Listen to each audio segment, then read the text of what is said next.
मैं भारत को भारतीयता के मान्यताओं के आधार पर फिर से खड़ा करना चाहता हूं और इसी कोशिश में लगा हूं। नमस्कार दोस्तों, बीएस नेटवर्क में आपका स्वागत है। मैं हूं बलबीर सिंह सीता।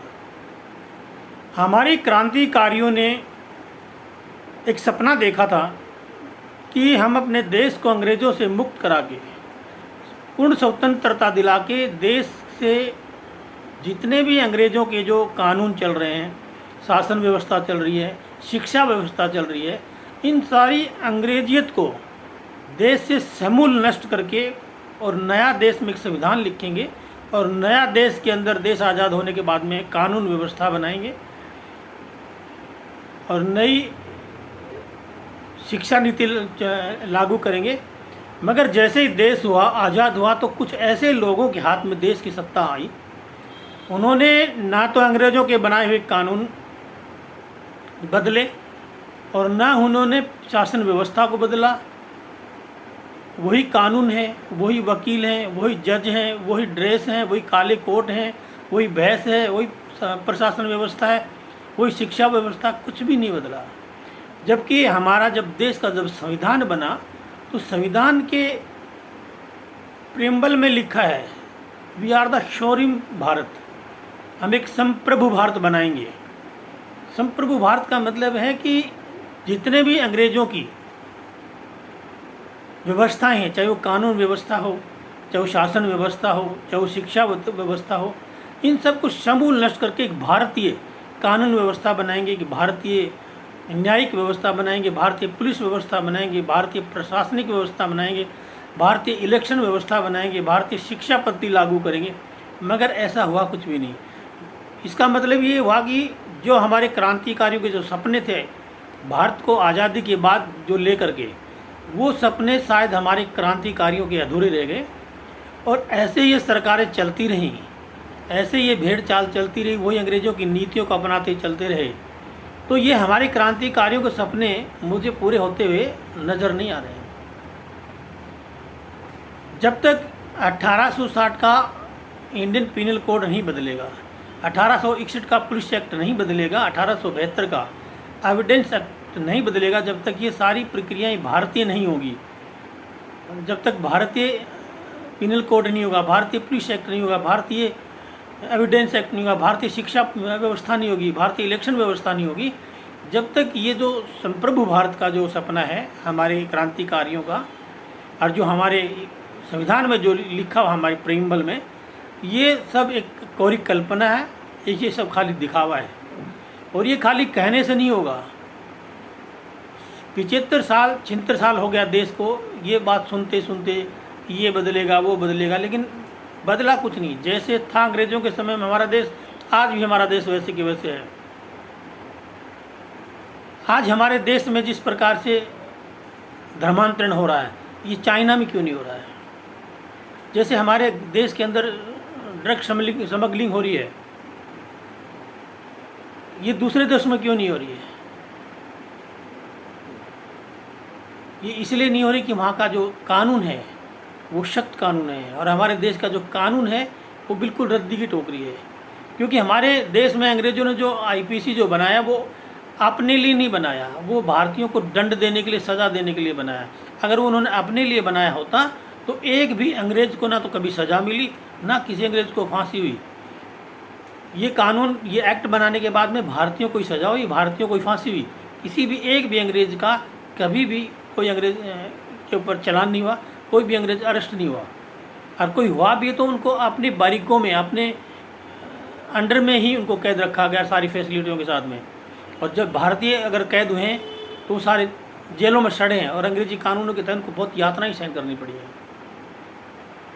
तो जब तक अंग्रेज़ों के बनाए आईपीसी, अंग्रेज़ों का बनाया पुलिस एक्ट 1861 का और अंग्रेज़ों का बनाया एविडेंस एक्ट जब तक बदली नहीं होगा, जब तक कुछ भी बदलने वाला नहीं है। देश में घुसपैठ धड़ल्ले से और आज तक कोई कानून नहीं बना है। हर साल जो भी सरकार आती है बड़े बड़े दावे करती है कि हम धर्मांतरण को रोक देंगे, हम घुसपैठ को भी रोक देंगे, हम काला बाजारी को भी रोक देंगे, हम ये भी कर देंगे, हम वो भी कर देंगे, मगर आज तक ऐसा हुआ नहीं है।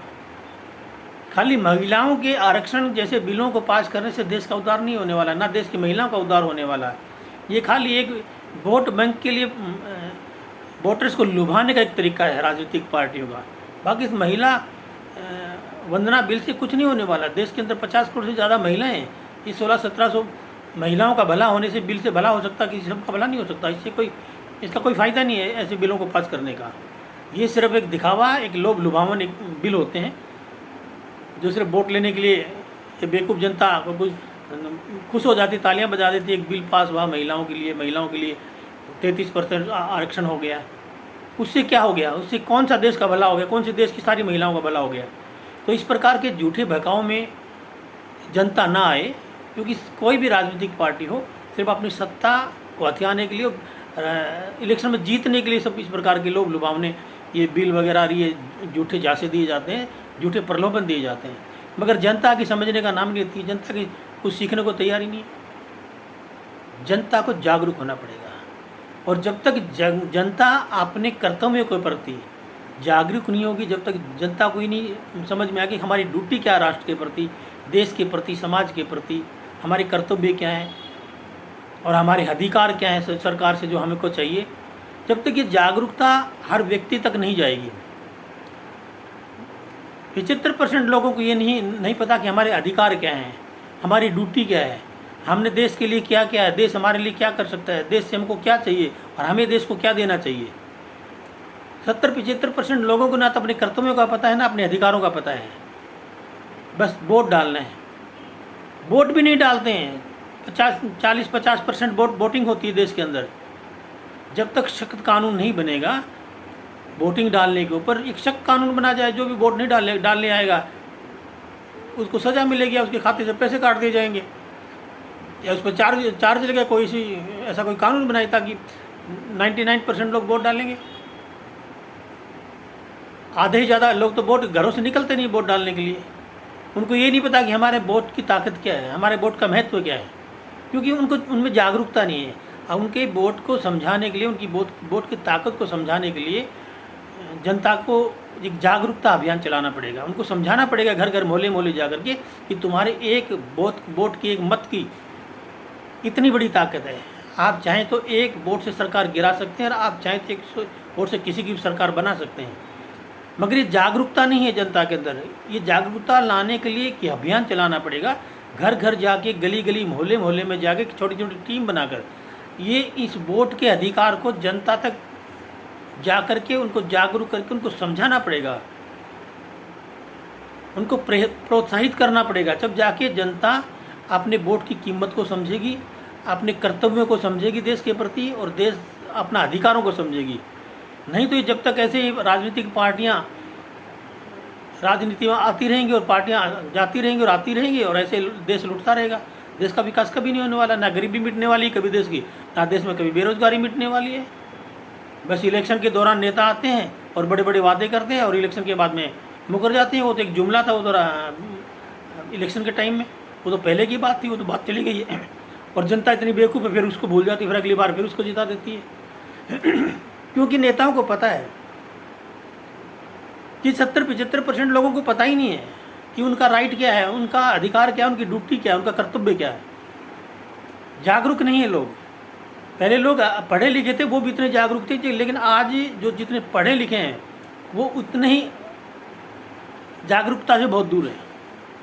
पढ़े लिखे लोगों को जागरूक करने की जरूरत नहीं होनी चाहिए, मगर उल्टा हो रहा है। अनपढ़ को जागरूक करने की जरूरत नहीं है। अनपढ़ लोग समझते हैं कि मेरे वोट का अधिकार है, लेकिन पढ़े लिखे लोग घर से नहीं निकलते हैं, रईस बन के घर में रहती। कौन जाए ऐसी गर्मी में इलेक्शन हो रहा है, सर्दी में इलेक्शन हो रहा है, बारिश में इलेक्शन हो रहा है, कि कौन घर छोड़ के जाए। भीग जाएंगे, सर्दी लग जाएगी, गर्मी लग जाएगी, और उस चीज़ का नाजायज़ फ़ायदा उठा के ये गुंडे मवाली जो बैठे हैं, पहले क्राइम करते हैं, बिल्डर बन के बदमाशी करते हैं या क्राइम करते हैं, मार काट करते हैं, फिर बदमाशी के बल पे पैसा ऐंठते हैं लोगों से, दुकानदारों से, व्यापारियों से, और इसके बाद में सत्ता में आ जाते हैं पैसा फूंक के, पैसा उड़ा के, और फिर वो राज करते हैं गुंडे। एक पढ़े लिखे लोगों के हाथ में, एक पढ़े लिखे मतलब समाज होने के बाद में इन अवारा गुंडे मवालियों के, अनपढ़ जाहिरों के हाथ में आप लोग अपने देश की सत्ता दे देते हो, अपने और अपने बच्चे का भविष्य का फैसला लेने का उनको अधिकार दे देते हो।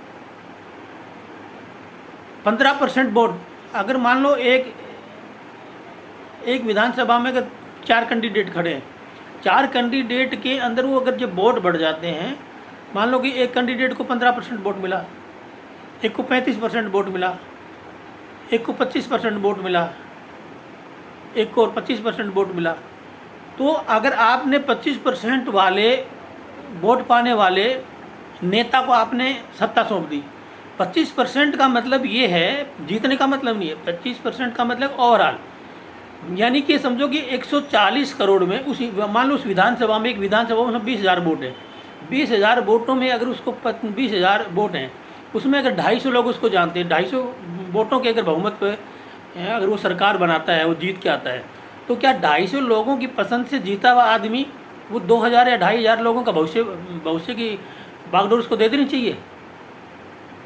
लेकिन जनता को इन चीज़ों का नॉलेज नहीं, जनता में जागरूकता नहीं चीज़ की। एक 15% या 20-25% वोट हासिल करके और सत्ता में आ जाता है, जिसको पूरी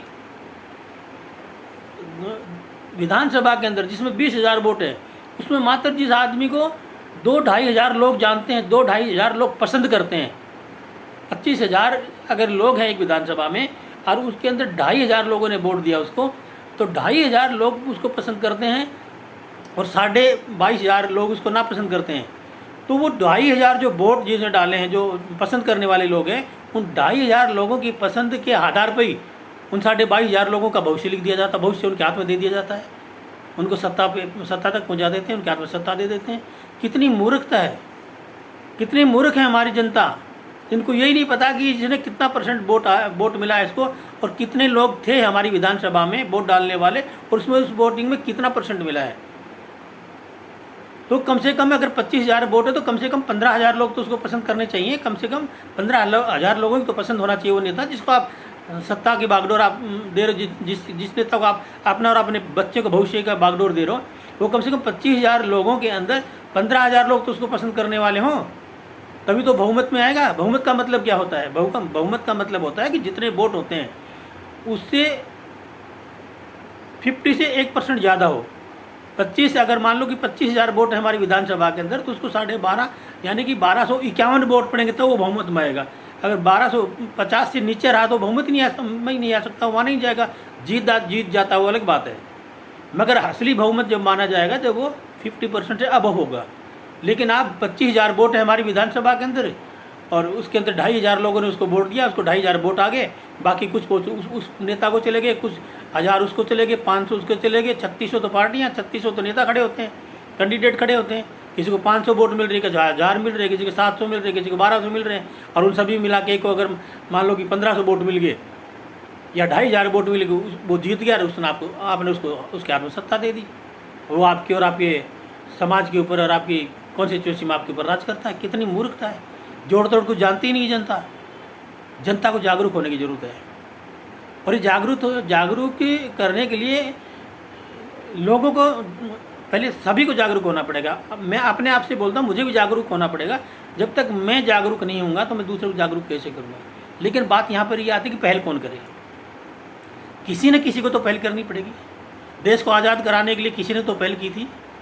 नाना साहब पेशवा ने जब पहल की थी तभी तो जाके राजनीति की शुरुआत हुआ था। अगर नाना साहब पेशवा शुरुआत नहीं करते तो क्रांति की शुरुआत नहीं होती। क्रांति की शुरुआत नहीं होती तो देश आज़ाद ही नहीं होता। तो इसी प्रकार से इन लोगों को, जिन नेताओं को जो हम जिता के विधानसभा या लोकसभा में भेजते हैं, राज्यसभा में भेजते हैं, इन लोगों के परसेंटेज देखना है कि अगर हमारी लोकसभा में 5 लाख वोट हैं, उसमें कोई आदमी 1 लाख वोट पा करके जीत के हम सत्ता में कैसे पहुंच जाता है। ये सिस्टम चेंज होना चाहिए, सिस्टम बदली होना चाहिए। 5 लाख वोट है, एक कैंडिडेट को 1 लाख वोट मिल गए, बाकी वालों को 1 से कम मिले, बट गए वो सारे वोट, तो वो 1 लाख वोट वाला ही MP बन के वहाँ पर पहुँच जाता है लोकसभा के अंदर। अब 5 लाख में से 1 लाख वोट पाने वाला वो उसका बहुमत कहाँ से हो गया? क्या सिस्टम बना रखे, क्या कानून है संविधान के अंदर, क्या कैसे कैसे नियम बना रखे हैं। ऐसी सी बातों पर कोई गौर ही नहीं देता है।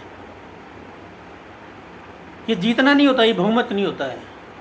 ये इसका मतलब होता है अंधों में काना राजा। अगर 5 लाख वोट हैं, एक कैंडिडेट को 1 लाख वोट मिल गए, बाकी 4 लाख जो है ना 25 लोगों में बट गए, तो क्यों उन 25 लोगों के अंदर उसके वोट जो है परसेंटेज ज़्यादा है, तो उन अंधों में काना बन गया और वो जीत के लोकसभा में पहुँच गया, वो मंत्री बन गया, कुछ भी बन गया। ऐसे ऐसे लोग हैं जो कभी स्कूल नहीं गए 5वीं से ऊपर, वो शिक्षा मंत्री बन करके बैठे हैं। ऐसे ऐसे लोग हैं जिन्होंने कभी हल पकड़ के देखा, वो एग्रीकल्चर मंत्री बन के बैठे हुए हैं। कैसे कैसे कानून, कैसे कैसे तरीके हैं राजनीति में, और जनता की बस भेड़ चाल चले जा रही, 75 साल से चले जा रही है। तो जनता को जागरूक होना पड़ेगा, और जल्दी मेरे भाइयों जागरूक हो। जागरूक नहीं होगा देश का कल्याण नहीं होगा, समाज का कल्याण होगा। बड़ी बड़ी बातें, देश को अखंड भारत बनाना, हिंदू राष्ट्र बनाना, समृद्ध भारत बनाना, शक्तिशाली भारत बनाना, ये सिर्फ कोरी कल्पना है। ये सब करने के लिए जागरूक होना पड़ेगा, पूरे देश को जागरूक, पूरे देश की जनता को जागरूक होगे। इस सिस्टम को बदलना होगा, कानून व्यवस्था को बदलना होगा, शिक्षा व्यवस्था को बदलना होगा, प्रशासनिक व्यवस्था को बदलना होगा, इलेक्शनिक व्यवस्था, चुनावी व्यवस्था को बदलना होगा। जब जाकर के भारत जो है ना हिंदू राष्ट्र या अखंड भारत या समृद्ध भारत या शक्तिशाली भारत बनेगा। उससे पहले सारी कोरी कल्पना है। तो आज के विषय कल फिर मिलेंगे इस मुद्दे पर। जब तक मेरा वीडियो शेयर करिए, लाइक करिए। जय हिंद, जय भारत।